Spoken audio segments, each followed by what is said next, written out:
کہ جنہوں نے آگے جا کر مسلمانان ہند اور امت مسلمہ کی تقدیر اور تاریخ تبدیل کرنا تھی۔ ایک علامہ اقبال رحمۃ اللہ علیہ اور دوسرے قائد اعظم محمد علی جناح رحمۃ اللہ علیہ۔ جیسا کہ ہم بیان کر چکے ہیں کہ 20ویں صدی کی پہلی 3 دہائیاں علامہ اقبال رحمۃ اللہ علیہ کا وہ دور ہے کہ جس میں وہ مسلمانان ہند اور ملت اسلامیہ کی نظریاتی، روحانی، اخلاقی اور سیاسی تربیت فرما رہے تھے۔ اب اقبال رحمۃ اللہ علیہ کو حضرت معین الدین چشتی رحمۃ اللہ علیہ اور حضرت شاہ ولی اللہ رحمۃ اللہ علیہ کی طرح ایک ایسے مجاہد کی ضرورت تھی کہ جو نظریہ اقبال رحمۃ اللہ علیہ کو عملی شکل دے۔ ہندوستان میں تحریک آزادی کی سیاسی و قانونی جدوجہد جاری تھی اور اب ضرورت ایک ایسے وجود کی تھی کہ جو مسلمانوں کے لیے اس جنگ میں سپہ سالار کا کردار ادا کرے، مسلمانوں کو متحد کرے، تحریک پاکستان کی قیادت کرے، ہندوؤں اور انگریزوں کی سازشوں کا مقابلہ کرنے کی صلاحیت رکھتا ہو اور بالآخر ملت کے قافلے کو تعمیر پاکستان کی شاندار منزل تک پہنچا دے۔ نظریہ پاکستان دینے کے بعد علامہ اقبال رحمۃ اللہ علیہ کے سامنے سب سے بڑا چیلنج ہی یہی تھا کہ اب مشن کی تکمیل کے لیے مسلمانوں کا رہبر اور رہنما تلاش کیا جائے۔ اسی دور میں علامہ اقبال رحمۃ اللہ علیہ فرماتے ہیں، میں ہندوستان میں مسلمانوں کے مستقبل سے نا امید نہیں ہوں، مجھے یقین ہے کہ عنقریب ان میں کوئی رہبر شخصیت نمودار ہوگی۔ اقبال رحمۃ اللہ علیہ یہ بات بہت اچھی طرح جانتے تھے کہ اب امت کی قیادت کے لیے ایک ایسے غیر معمولی وجود کی ضرورت ہے کہ جو صاحب فراست بھی ہو، جرأت کردار بھی رکھتا ہو، صادق اور امین بھی ہو، نہ جھکنے والا ہو نہ بکنے والا، اللہ اور اس کے رسول اللہ صلی اللہ علیہ وسلم سے پیار کرنے والا ہو، انگریزوں اور ہندوؤں کی چالوں کو خوب سمجھنے والا ہو اور ہندوستان کے مسلمان بھی اسے اپنا قائد اور سپہ سالار کے طور پر قبول کر لیں۔ اقبال رحمۃ اللہ علیہ نے پورے ہندوستان کی تمام مسلمان قیادت کو دیکھا اور پرکھا، بالآخر اس کڑے معیار پر صرف ایک وجود ہی پورا اتر سکا، محمد علی جناح رحمۃ اللہ علیہ۔ یہ تاریخی حقیقت ہے کہ محمد علی جناح کو قائد اعظم بنانے والے علامہ اقبال رحمۃ اللہ علیہ ہی تھے۔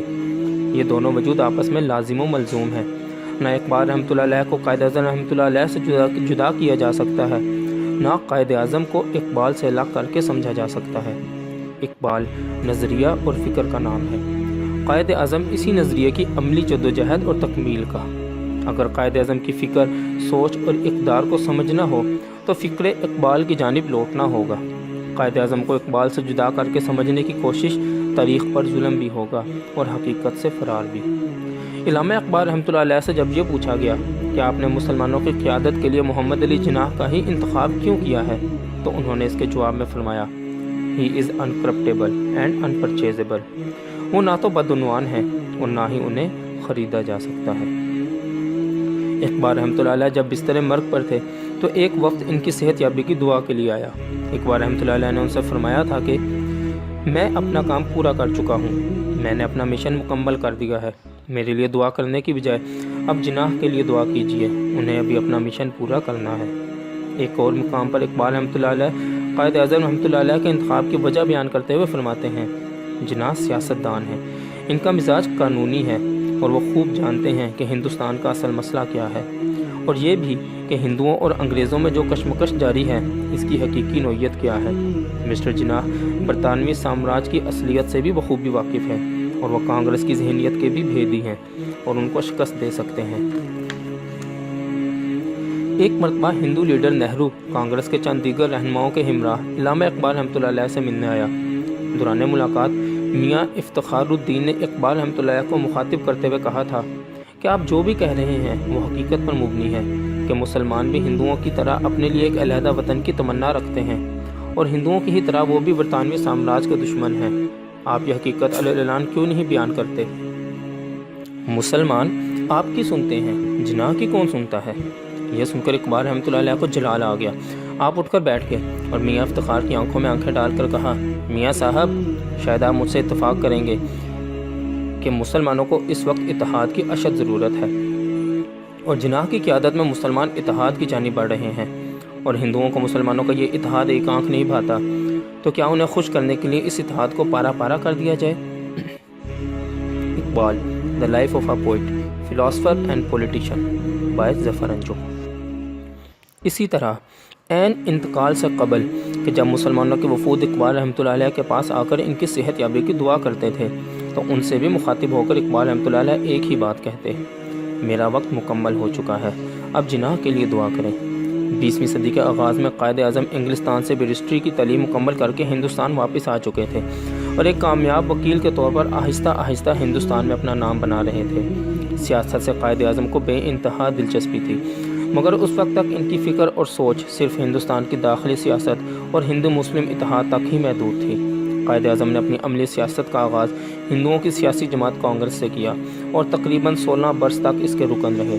اس دور میں وہ ہندوستان میں ہندو مسلم اتحاد کے سب سے بڑے داعی کے طور پر جانے جاتے تھے۔ جناح گاندھی کی ستیا گرہ مہم کو سیاسی انارکی سمجھتے تھے اور آئینی طریقے سے جدوجہد کے حامی تھے۔ نیز گاندھی کی ہٹ دھرمی اور مسلم دشمنی کی وجہ سے 1920 میں انہوں نے کانگریس چھوڑ دی اور مسلم لیگ میں شمولیت اختیار کر لی۔ یہ وہ دور تھا کہ جب علامہ اقبال رحمۃ اللہ علیہ نہ تو محمد علی جناح سے پوری طرح واقف تھے اور نہ ہی دونوں سیاسی طور پر ہم آہنگ۔ علامہ اقبال رحمۃ اللہ علیہ اپنی جگہ پر ایک فلسفی، مفکر، دانشور اور صاحب نظر وجود کے طور پر ہندوستان میں اپنی جگہ بنا رہے تھے۔ دوسری جانب محمد علی جناح ہندوستان کے ایک اعلیٰ ترین بیرسٹر اور ذہین سیاستدان کے طور پر ابھر رہے تھے۔ کانگریس کی مسلمان دشمنی کے باعث بالآخر تنگ آ کر محمد علی جناح نے کانگریس سے استعفیٰ دے دیا اور اس وقت برصغیر کے مسلمانوں کی واحد نمائندہ سیاسی جماعت آل انڈیا مسلم لیگ میں شمولیت اختیار کر لی۔ اس وقت مسلم لیگ بھی مختلف دھڑوں میں تقسیم تھی۔ ایک وقت ایسا بھی آیا کہ محمد علی جناح اور علامہ اقبال رحمۃ اللہ علیہ مسلم لیگ کے دو مخالف دھڑوں میں تھے، مگر اس کے باوجود علامہ اقبال رحمۃ اللہ علیہ جناح کے اندر چھپے ہوئے جوہر کو پہچان چکے تھے اور اب اقبال رحمۃ اللہ علیہ کی توجہ محمد علی جناح کی نظریاتی اور روحانی تربیت کرنے پر مرکوز تھی۔ یہ وہ دور ہے کہ جس میں علامہ اقبال رحمۃ اللہ علیہ اور قائد اعظم رحمۃ اللہ علیہ کے درمیان طویل رابطے اور خط و کتابت رہی۔ مسلمانوں کے سیاسی حالات اور مستقبل سے لے کر پوری امت مسلمہ اور اسلام کو درپیش مسائل کے حوالے سے اقبال رحمۃ اللہ علیہ نے قائد اعظم رحمۃ اللہ علیہ کی رہنمائی اور تربیت کی۔ ہندوستان میں اس وقت مسلمان سیاست مکمل طور پر فکری انتشار اور انارکی کا شکار تھی۔ نہ تو مسلمانوں کے سامنے کوئی واضح حکمت عملی تھی اور نہ ہی کوئی قائد کہ جو ملت اسلامیہ کو متحد کر کے ایک مضبوط سیاسی قوت بنا سکتا۔ مسلمانوں میں کچھ ایسی قوتیں بھی تھیں کہ جو ہندوؤں کا ساتھ دینے پر بضد تھیں، مثلاً دارالعلوم دیوبند، اور دوسری جانب مسلمانوں کی سیاست مسلم لیگ کر رہی تھی کہ جو خود دھڑوں میں تقسیم اور سیاسی افراتفری کا شکار تھی۔ ان حالات میں ہندو کانگریس ایک بھرپور تحریک چلا رہی تھی کہ جس کا مقصد یہ تھا کہ انگریز کو ہندوستان سے نکال دیا جائے اور اس کے بعد ہندوستان کی مکمل حکمرانی اور حکومت ہندو کانگریس کے حوالے کر دی جائے۔ فکری اور سیاسی انتشار کے اس دور میں مسلم لیگ زیادہ سے زیادہ صرف اس بات پر گفت و شنید کر رہی تھی کہ انگریزوں کے نکلنے کے بعد ہندوستان کی حکومت میں مسلمانوں کا کتنا حصہ ہوگا۔ اول تو کسی کو اس بات کا بھی یقین نہیں تھا کہ انگریز کبھی ہندوستان چھوڑ کر جائے گا اور ہندوستان کو بھی دوبارہ آزادی نصیب ہوگی، اور پھر اگر ہندوستان آزاد ہو بھی جاتا ہے تو وہاں ایک مسلمان حکومت بنانے کا تو کوئی خواب میں بھی تصور نہیں کر سکتا تھا۔ مسلمان قیادت اسی خوف اور دہشت کا شکار تھی کہ انگریزوں کے جانے کے بعد وہ اب ہندوؤں کے غلام بنائے جائیں گے اور ہندو ان سے 1000 سالہ حکمرانی کا سخت ترین انتقام لیں گے۔ مسلمانوں اور مسلم لیگ کے لیے 1930 تک کا دور انتہائی غیر یقینی، خوف اور فکری انتشار کا تھا۔ پوری مسلمان ملت پر مکمل تاریکی کے بادل چھائے ہوئے تھے۔ نہ آزادی کا کوئی راستہ نظر آتا تھا اور نہ ہی ہندوستان میں اپنے حقوق حاصل کرنے کا۔ مسلمان سیاسی طور پر بھی تباہ ہو چکے تھے، معاشی طور پر بھی بدحال تھے، اور اب خطرہ ہو چلا تھا کہ ہندوستان میں 1000 سال حکومت کرنے کے بعد صرف آقاؤں کی تبدیلی سے پوری مسلمان تہذیب کا نام و نشان مکمل طور پر مٹا دیا جائے گا۔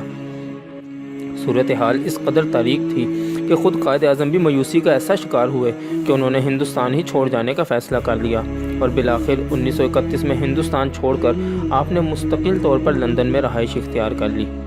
علامہ اقبال رحمۃ اللہ علیہ اس ساری صورتحال کو انتہائی غور اور تشویش سے دیکھ رہے تھے، اور بالآخر 1930 تک آپ اس نتیجے پر پہنچ چکے تھے کہ مسلمانوں کے مسائل کا حل متحدہ ہندوستان میں ممکن ہی نہیں ہے، اور اب ہر حال میں برصغیر ہندوستان کو تقسیم کر کے مسلمانوں کی الگ ریاست بنانا ناگزیر ہو گیا ہے۔ 1930 میں ہی الہ آباد کے خطبے میں علامہ اقبال رحمۃ اللہ علیہ نے اپنی اس حیرت انگیز اور ناقابل یقین انقلابی تصور کو بالآخر کھول کر بھی بیان کر دیا۔ گو کہ اقبال رحمۃ اللہ علیہ نے ہندوستان کی تقسیم کا تصور 1930 میں خطبہ الہ آباد میں دے دیا تھا، یہ اس دور کے لحاظ سے اس قدر ناممکن تصور کیا جاتا تھا کہ نہ تو انگریزوں نے اس کو سنجیدگی سے لیا، نہ ہندوؤں نے، اور نہ ہی مسلمانوں کو اس کا یقین آیا۔ حتیٰ کہ خود قائد اعظم محمد علی جناح رحمۃ اللہ علیہ بھی مایوس ہو کر اگلے ہی سال انگلستان میں جا بسے اور ہندوستان کی سیاست سے اپنے آپ کو مکمل طور پر الگ کر لیا۔ اب علامہ اقبال رحمۃ اللہ علیہ کے سامنے ایک اور بہت بڑا چیلنج درپیش تھا۔ فکر اور نظریہ تو وہ دے چکے تھے، اب اس کے لیے ایک قائد تلاش کرنا تھا، قوم کو متحد کرنا تھا، اور پھر اس قوم اور قائد کے اس قافلے کو طریق پاکستان کی جانب روانہ کرنا تھا۔ یہ ظاہراً ایک ناممکن مشن تھا۔ گو کہ قائد اعظم رحمۃ اللہ علیہ مایوس ہو کر انگلستان جا چکے تھے، علامہ اقبال رحمۃ اللہ علیہ یہ حتمی فیصلہ کر چکے تھے کہ اگر پاکستان نے وجود میں آنا ہے تو اس کے لیے قائد اعظم رحمۃ اللہ علیہ کو ہر حال میں واپس ہندوستان لا کر مسلم لیگ کی قیادت ان کے حوالے کرنی ہوگی۔ علامہ اقبال رحمۃ اللہ علیہ نے قائد اعظم رحمۃ اللہ علیہ سے اپنی خط و کتابت جاری رکھی، اور اگلے 2 برسوں میں جب علامہ اقبال رحمۃ اللہ علیہ گول میز کانفرنس کے سلسلے میں لندن تشریف لے گئے تو بذات خود قائد اعظم رحمۃ اللہ علیہ سے طویل نشستیں کی اور انہیں ہندوستان واپس آنے پر راضی کیا، تقسیم ہندوستان اور مسلمانوں کی علیحدہ آزاد ریاست کے تصور سے آشنا کیا، اور قائد اعظم رحمۃ اللہ علیہ کو بحیثیت ایک قائد ہندوستان کے مسلمانوں کے سامنے پیش کرتے رہے۔ یہ وہ دور تھا کہ قائد اعظم اب مکمل طور پر علامہ اقبال رحمۃ اللہ علیہ کو اپنا رہنما اور مرشد تسلیم کر چکے تھے۔ وہ محمد علی جناح جو پہلے ہندوستانی قومیت اور ہندو مسلم اتحاد کے سب سے بڑے مبلغ تصور کیے جاتے تھے، اب ہندوستان کے مسلمانوں کے رہنما کے طور پر طریق پاکستان کے داعی بن کر پوری امت مسلمہ کے قائد کے طور پر ہندوستان میں ابھرنے والے تھے۔ بالآخر اقبال رحمۃ اللہ علیہ اپنے اس مشن میں کامیاب ہوئے اور قائد رحمۃ اللہ علیہ انگلستان چھوڑ کر دوبارہ واپس تشریف لے آئے اور مسلمانوں کی قیادت سنبھال لی۔ یہ وہ دور ہے کہ جب محمد علی جناح ہندوستان کے مسلمانوں کے قائد اعظم بن کر ابھرتے ہیں، اور علامہ اقبال رحمۃ اللہ علیہ کو یہ سکون اور اطمینان نصیب ہوتا ہے کہ اب مشن کی تکمیل اور تعمیر پاکستان ممکن ہو سکے گا۔ اقبال رحمۃ اللہ علیہ جس مجاہد کا برسوں سے انتظار کر رہے تھے، وہ بالآخر سامنے آ کر ہندوستان کے مسلمانوں کی قیادت سنبھال چکا تھا۔ اب ہم اس کتاب کے چیپٹر نمبر 8 کا آغاز کریں گے، جس کا نام ہے میرے لیے وہ ایک دوست، رہنما اور نظریہ ساز تھے۔ اس وقت ہم اس کتاب کا صفحہ نمبر 92 پر موجود ہیں۔ آئیے شروع کرتے ہیں۔ To me he was a friend, guide and philosopher. Muhammad Ali Jinnah اپنی جوانی سے ہی ایک مرد آزاد تھے۔ ہندوستان کے مسلمانوں کے لیے کچھ کر گزرنے کا جذبہ رکھنے کے باوجود نہ آپ کی سیاسی سمت متعین تھی اور نہ ہی روحانی تربیت ہوئی تھی کہ مسلمانوں کی قیادت کی بھاری ذمہ داری کے بوجھ کو اٹھا سکیں۔ محمد علی جناح کو ایک ایسے مرشد کی ضرورت تھی کہ جو انہیں نگاہ بلند بھی عطا کرے، سخن دل نواز بھی دے اور ان کی جان کو پرسوز بھی کر دے، اور یہ مرشد ان کو علامہ محمد اقبال رحمۃ اللہ علیہ کی شکل میں قدرت نے تحفتاً عطا کیے۔ اقبال رحمۃ اللہ علیہ سے ملنے اور متاثر ہونے کے بعد تو گویا محمد علی جناح کی کائنات ہی بدل گئی۔ وہ محمد علی جناح کہ جو مایوس ہو کر 1931 میں ہندوستان ہی چھوڑ کر چلے گئے تھے، وہ 1934 میں اس جذبہ و جنون کے ساتھ واپس آتے ہیں کہ تاریخ تو کیا، ہندوستان کا جغرافیہ ہی ہمیشہ کے لیے تبدیل کر دیتے ہیں۔ یہ قائد اور اقبال کا ایک ایسا حیرت انگیز تعلق ہے کہ جس کی لطافت اور حقیقت کو سمجھے بغیر نہ تو نظریہ پاکستان کو سمجھا جا سکتا ہے اور نہ ہی تحریک پاکستان کو۔ اقبال رحمۃ اللہ علیہ کی نظر میں قائد کا جو مقام تھا وہ ہم اوپر بیان کر چکے ہیں۔ اب ہم یہ دیکھتے ہیں کہ قائد کی نگاہ میں اقبال رحمۃ اللہ علیہ کس مقام پر فائز تھے۔ قوم کے قائد اعظم محمد علی جناح ہیں، اور حقیقت یہ ہے کہ محمد علی جناح کے قائد اعظم علامہ محمد اقبال رحمۃ اللہ علیہ ہیں، اور قائد اعظم اس حقیقت کا برملا اظہار کرتے ہیں اور بار بار کرتے ہیں۔ قائد اعظم 21 اپریل 1938 کو کلکتہ میں فرماتے ہیں، میرے لیے وہ ایک دوست، ایک رہنما اور ایک نظریہ ساز تھے۔ مسلم لیگ کے تاریک ترین ادوار میں آپ ایک چٹان کی طرح کھڑے رہے اور ایک لمحہ کے لیے بھی آپ کے پایا استقلال میں لغزش نہیں آئی۔ اسی عزم صمیم کا نتیجہ تھا کہ 2 دھڑوں میں تقسیم مسلم لیگ بالآخر متحد ہوئی۔ آج میں یہ بات انتہائی فخر سے کہہ سکتا ہوں کہ پنجاب کے مسلمان دل سے آل انڈیا مسلم لیگ کے پرچم تلے متحد ہیں۔ یہ آپ کی کوشش کا ثمر ہے۔ اس اتحاد کے حصول میں آپ کا کردار کلیدی رہا۔ میں دل کی اتاہ گہرائیوں سے آپ کے پسماندگان سے اظہار ہمدردی کرتا ہوں۔ آپ کی وفات یقیناً نہ صرف ہندوستان بلکہ امت مسلمہ کے لیے ناقابل تلافی نقصان ہے۔ To me, he was a friend, guide and philosopher, and during the darkest moments through which the Muslim League had to go, he stood like a rock and never flinched one single moment. And as a result, just only 3 days ago, he must have been informed of the complete unity that was achieved in Calcutta for the Muslim leaders of the Punjab, and today I can say with pride that the Muslims of Punjab are wholeheartedly with the League and have come under the flag of the All India Muslim League, which must have been a matter of greatest satisfaction to him. In the achievement of this unity, Sir Muhammad Iqbal played a most signal part. My sincerest and deepest sympathy go out to his family at this moment in their bereavement in losing him, and it is a terrible loss to India and the Muslims particularly at this juncture. 21 April 1938 کو ہی علامہ اقبال رحمۃ اللہ علیہ کے بارے میں مزید فرماتے ہیں، سر محمد اقبال رحمۃ اللہ علیہ کی موت کی خبر سن کر مجھے انتہائی دکھ ہوا۔ آپ ایک عالمگیر اور آفاقی شاعر تھے اور آپ کا کام ہمیشہ زندہ رہے گا۔ برصغیر کے مسلمانوں اور امت مسلمہ کے لیے آپ کی بیش بہا خدمات آپ کو اس خطے کا عظیم ترین انسان بناتی ہیں۔ آپ آل انڈیا مسلم لیگ کے سابق صدر تھے اور مسلم لیگ پنجاب کی صدارت تو آپ کی اپنی شدید علالت سے پہلے تک رہی، لیکن آپ مسلم لیگ کے مقاصد سے حد درجہ وابستگی رکھتے تھے اور اس معاملے میں سب سے آگے تھے۔ I am extremely sorry to hear the sad news of the death of Sir Muhammad Iqbal. He was a remarkable poet of worldwide fame, and his work will live forever. His services to his country and the Muslims are so numerous that his record can be compared with that of the greatest Indian that ever lived. He was an ex-president of the All India Muslim League and a president of the Provincial Muslim League of the Punjab till the very recent time when his unforeseen illness compelled him to resign.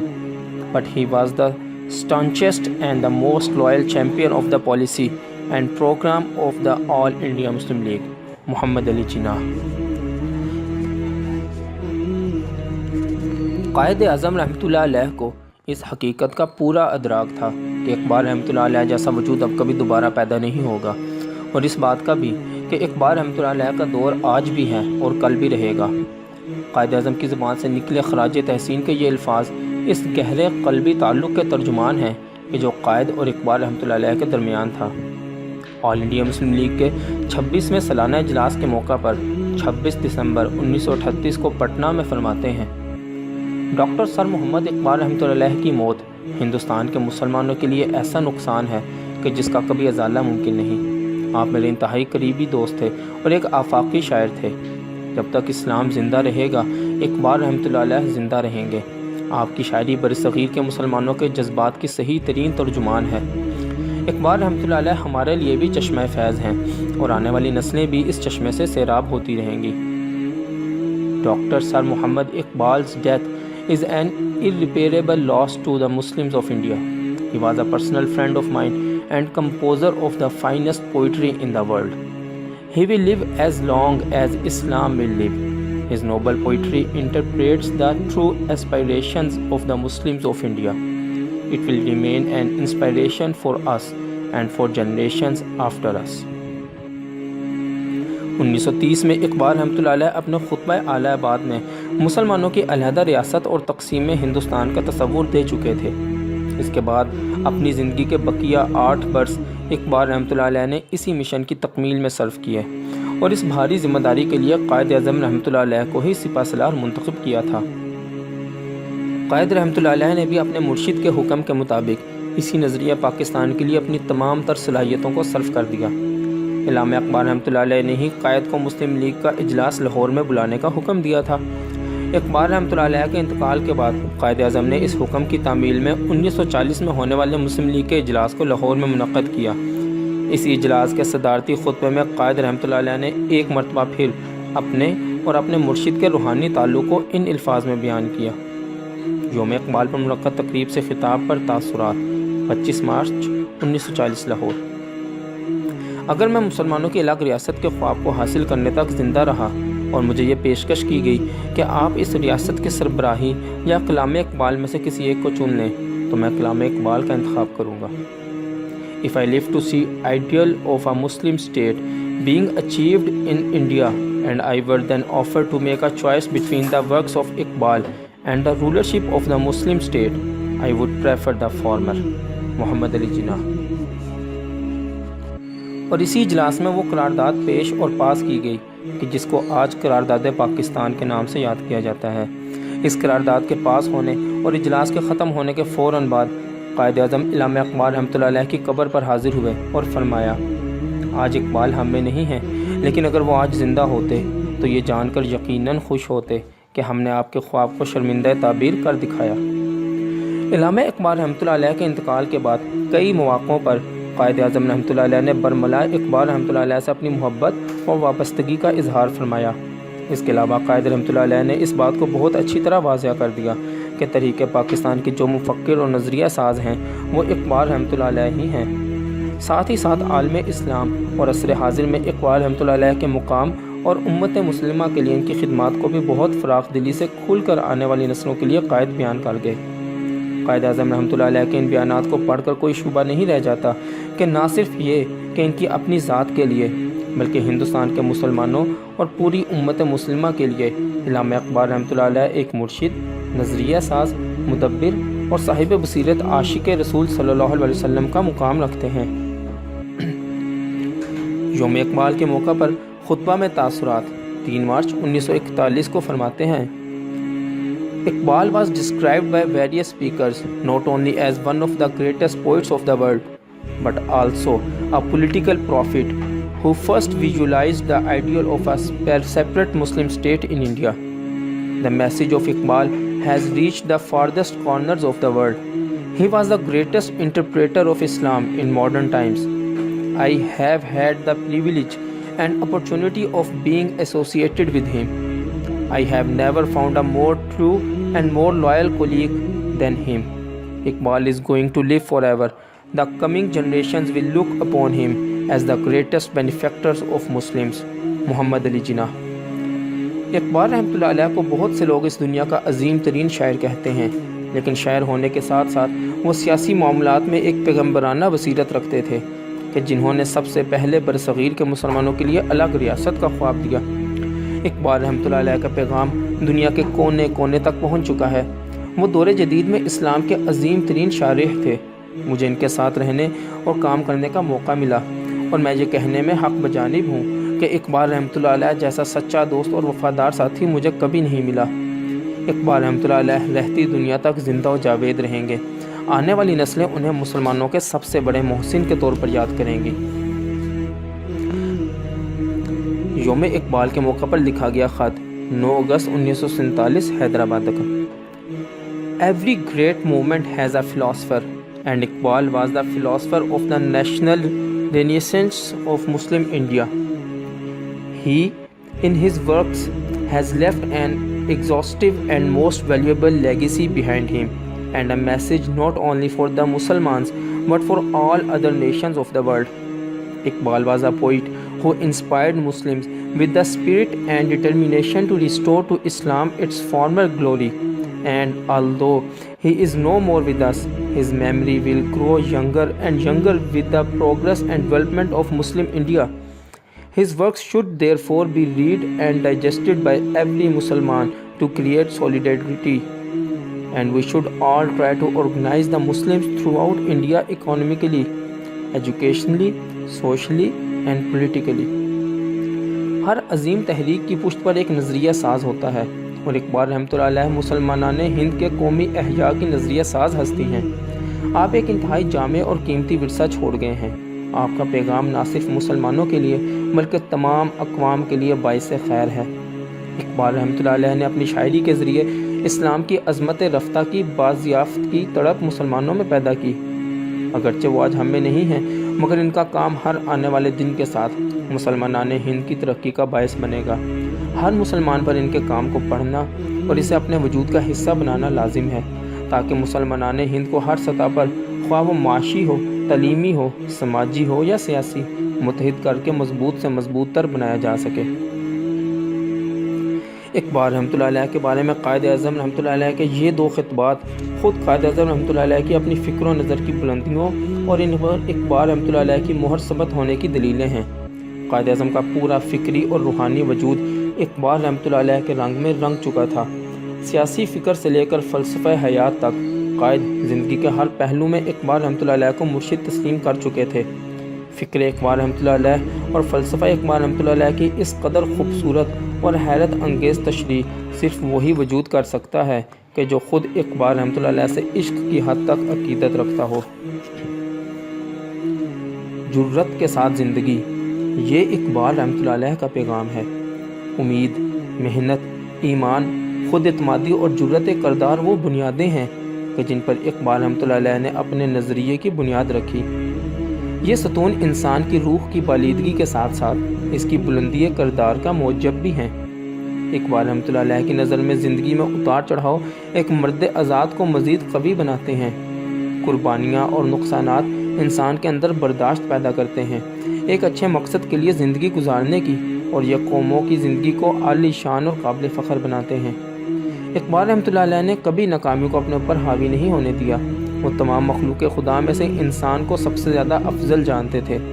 حقیقت تو یہ ہے کہ وہ اس بات پر کامل یقین رکھتے ہیں کہ انسان اس کائنات کی تمام بہترین صفات کا مجموعہ ہے۔ انسان ہی ہے جو اپنے آپ کو نہیں جانتا۔ اگر انسان اپنی خودی کو پہچان لے اور اپنی سمت درست کر لے تو وہ خود مالک کائنات کے انتہائی قریب محسوس کرے گا، اور اسلام ہی وہ مذہب ہے کہ جو انسان کو اپنی خودی اور خدا تک پہنچانے کا سب سے آسان راستہ ہے۔ اقبال رحمۃ اللہ علیہ صرف ایک نظریہ ساز ہی نہیں تھے، ایک عملی سیاست دان بھی تھے۔ وہ پہلے شخص تھے کہ جو اس نتیجے پر پہنچے کہ برصغیر کی تقسیم ہی اس کے تمام تر سیاسی معاملات کا حل ہے۔ آپ مسلمانان ہند کے سیاسی ارتقاء کے سب سے بڑے نقیب تھے۔ یہی چیز اقبال رحمۃ اللہ علیہ کو ایک عام فلسفی سے بہت ممتاز کرتی ہے کہ آپ کی تعلیمات فکر اور عمل کا ایک حسین امتزاج ہیں۔ آپ اپنی ذات میں ایک آئیڈیلسٹ شاعر ہونے کے ساتھ ساتھ ایک عملی انسان تھے۔ حقیقت یہ ہے کہ فکر و عمل کا یہ امتزاج اپنی بنیاد میں اسلامی ہے۔ اقبال رحمۃ اللہ علیہ کا منتہائی مقصود زندگی کو اسلام کی تعلیمات کے مطابق بنانا تھا کہ جس کو اگر ایک لفظ سے تعبیر کیا جا سکے تو وہ ہوگا جرت رندانہ۔ یوم اقبال پر دیا گیا پیغام، 20 March 1943 Lahore. Dare and live is Iqbal's message. Optimism, industry, faith, self-confidence and courage are the principles on which Iqbal bases his philosophy and which he believes are the essential factors for the purification of human soul and for the elevation of human character. The obstacles and setbacks in life, according to him, make the life worth living. The sacrifices and losses made and incurred in the service of a right cause and for noble principles elevates a nation and makes life more glorious and worth living. Iqbal never believed in failure. He believed in the superiority of mankind over all the rest that God created. In fact, he was convinced that man is a collection of all that is best in God's universe. Only man does not know himself. Man has but to utilize his great potentialities and to use them in the right direction for the realization of that self, which finds itself so near to God. And Islam is the code which has prescribed easy ways and means for the realization. Iqbal was not only a philosopher but also a practical politician. He was one of the first to conceive of the feasibility of the division of India on national lines as the only solution of India's political problem. He was one of the most powerful, though tacit, precursors and heralds of the modern political evolution of Muslims India. Iqbal therefore rises above the average philosopher, as the essence of his teachings is a beautiful blend of thought and action. He combines in himself the idealism of a poet and the realism of a man who took practical views of things. In Iqbal, this compromise is essentially Islamic. In fact, it is nothing but Islam. His ideal, therefore, is life according to the teachings of Islam with a motto, dare and live. اسی طرح اپنے ایک دوسرے خطبے میں قائد اعظم رحمۃ اللہ علیہ علامہ اقبال کے بارے میں فرماتے ہیں، جو کہ یوم اقبال پر 8 دسمبر 1944 کو نیو دہلی میں دیا گیا۔ اقبال رحمۃ اللہ علیہ کو یاد کرتے ہوئے میں انہیں نذرانہ عقیدت پیش کروں گا۔ آج جب کہ ہم ایک عظیم شاعر، حکیم، فلسفی اور نظریہ ساز کو خراج عقیدت پیش کر رہے ہیں، میں اللہ سے دعا کرتا ہوں کہ وہ مرحوم کی روح کو اپنے جوار رحمت میں اعلیٰ مقام عطا فرمائے۔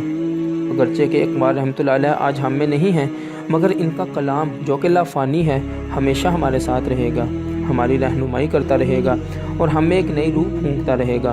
اپنی تمام تر شاعرانہ محاسن اور صفات سے ہٹ کر آپ کی شاعری ہمارے سامنے گویا آپ کا دل کھول کر رکھ دیتی ہے، جس میں ہم دیکھ لیتے ہیں کہ اسلام کی تعلیمات کس درجہ آپ کے رگ و پے میں سرایت کیے ہوئے تھیں۔ اقبال رحمۃ اللہ علیہ رسول اللہ صلی اللہ علیہ وسلم کے سچے عاشق تھے۔ اسلام ہی آپ کا تعارف تھا اور یہی آپ کی واحد پہچان تھی۔ آپ کی آواز دراصل اسلام کی آواز تھی۔ اقبال رحمۃ اللہ علیہ محض ایک مبلغ اور فلسفی ہی نہیں تھے، آپ جرأت رندانہ عمل، ثابت قدمی، خودی اور خودداری اور سب سے بڑھ کر اللہ اور اسلام سے وابستگی کی ایک عملی تصویر تھے۔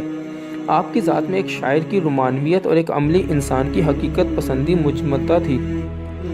اللہ پر کامل یقین اور عمل پہم آپ کے کلام کا نچوڑ ہیں اور اسلام حقیقتاً یہی ہے۔ اسلامی تعلیمات پر آپ کا یقین غیر متزلزل تھا اور زندگی میں کامیابی کے معنی آپ کے لیے اپنی خودی کی تعمیر تھی، کہ جس کا حصول صرف اسلامی تعلیمات کے ذریعے ہی ممکن ہے۔ آپ کا انسانیت کے لیے پیغام عمل اور اپنی خودی کی تعمیر ہے۔ To the cherished memory of our national poet Iqbal, I pay my homage on this day, which is being celebrated in commemoration of that great poet, sage, philosopher, and thinker. And I pray to God Almighty that his soul may rest in eternal peace. Amen. Though he is not among us, his verse, immortal as it is always there to guide us and to inspire us. His poetry, besides being beautiful in form and sweet in language, presents to us a picture of the mind and heart of this great poet, and we find how deeply he was devoted to the teachings of Islam. He was a true and faithful follower of the Holy Prophet, peace be upon him, a Muslim first and a Muslim last. He was the interpreter and voice of Islam. Iqbal was not merely a preacher and philosopher. He stood for courage and action, perseverance and self-reliance, and above all faith in God and devotion to Islam. In his person were combined the idealism of the poet and the realism of the man who takes a practical view of things.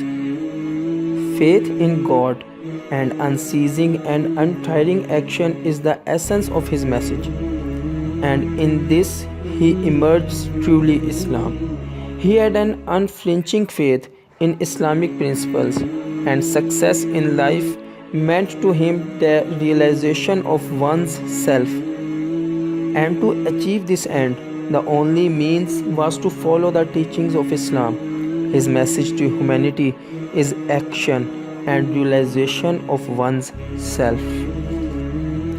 باقی انشاءاللہ اگلی video میں۔ جزاک اللہ خیر۔